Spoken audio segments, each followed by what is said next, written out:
السلام علیکم۔ کراچی میں فائرنگ کے مختلف واقعات میں ایک پولیس اہلکار اور ایک سیاسی رہنما قتل، لاشیں گھر آنے پر فضا سوگوار اور ہر آنکھ اشکبار ہو گئی۔ کیا آپ حالات حاضرہ سے آگاہی حاصل کرنا چاہتے ہیں؟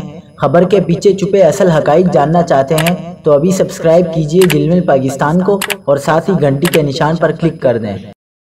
آپ کو بتاتے چلیں کہ ملیر کے علاقے شرافی گوٹ میں فائرنگ کے واقعے میں پولیس اہلکار زاہد شیر محمد جاں بحق ہو گیا۔ پولیس کا کہنا تھا کہ اہلکار زاہد شیر محمد اپنے گھر کے باہر بیٹھا تھا کہ نامعلوم افراد نے فائرنگ کر دی۔ مقتول اہلکار زاہد شیر محمد فورن سیکیورٹی سیل میں تعینات تھا۔ واقعہ ذاتی دشمنی معلوم ہوتا ہے۔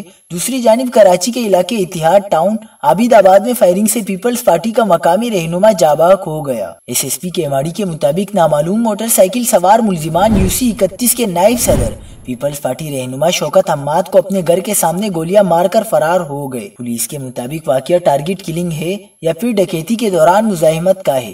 تحقیقات شروع کر دی ہیں۔